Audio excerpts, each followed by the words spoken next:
A bit of cleavage. I was delighted to see the young woman sporting a bit of cleavage. I always thought her pale skin whispered hints of repression, her fresh beauty covered even in the sun's warmest embrace. That's why it was a treat to see her in a low-cut blouse in the middle of winter, and that white skin at the sweet spot where her breast meat glowed prettier than the January moon peeking in through the back window.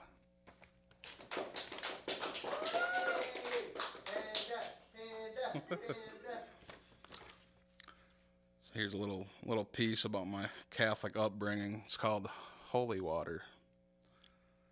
When I was a boy growing up in the Catholic Church, I always thought it was cool to dip my fingers in holy water and do the sign of the cross, until a street urchin took me aside one day, looked both ways, and said, "You know, mice pee in that stuff, and then they drink it, and then they pee in it again."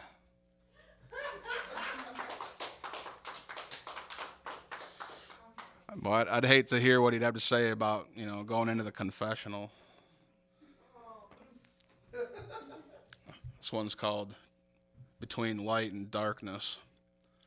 I seem to straddle the cusp between light and darkness, both so sweet and compelling, like lips, like blood. One fills the chakras of crown and heart, the other goes straight to the root, and I groan like a god on fire. I am yet again on the verge of a great cosmic tantrum that will split all peace with a terrible cacophony, shaking the angels from the heavens.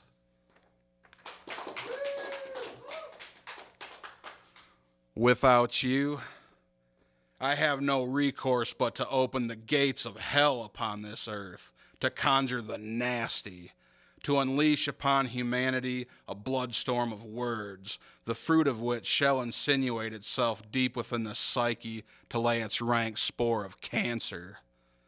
Blackest prayers and the darkest of litanies boil inside the cruel chambers of my poisoned heart. The brutal sentiments of hatred shred creature skin, spawning anarchy and barbaric revolution to glorify the dark saint. And my name will be spoken by trembling lips to address my sick infernal majesty. Without you, I will cause this world to crumble. My totality will be felt deep within the bowel. The canvas will explode, vibrant with gore, filth, and holocaust.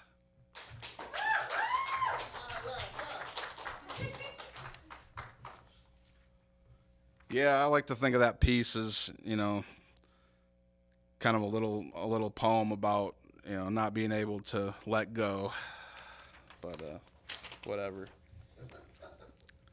This one's called Red Velvet Cake and Self-Mutilation. Blood runs down my arm's length and spatters the velvet cake redder than any my mother ever made me. It's my birthday. My 24th year begins on a note of pain and sweetness. Notches and slits on my skin like wicked smiles, drooling meat and froth while the candles burn. The cake sagging and collecting wax, but the blood just keeps dripping, slow like the years of my abuse, tortured centuries of hurt at hands I hated. But my wounds will become beautiful scars as I grow to know pain in its warm embrace, a means to cope with life and suffering. I alone can hurt me now, so my threshold expands, starting this year on a better note than any before. So I celebrate my 24 years with red velvet cake and self-mutilation, gorged and bleeding on the floor, flailing and laughing in the darkness of my room.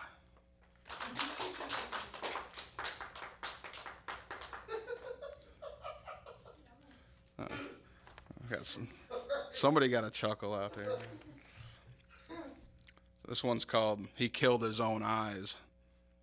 He killed his own eyes because of all the filth they were showing him, a constant barrage of horror and inhumanity screaming in bedrooms, staggering down the sidewalk, spitting in the faces of angels whose wings have long been ripped off their backs.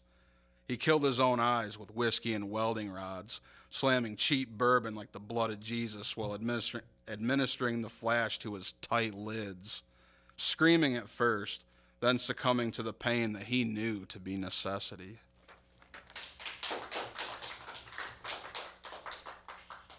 This This one's called Gingham Dress.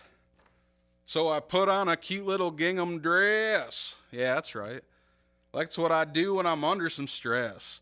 Of course, fishnets and a derby hat round out the ensemble, but go-go boots make it hard to mambo. A can of snails, a butt plug, and a Cuban cigar, all while I'm driving my car up through the holler to get me some of that Jim Beam and chicken. So yeah, if you see me driving up Butler Holler, trust me, you don't want to see me get out of the vehicle. Oh, yeah.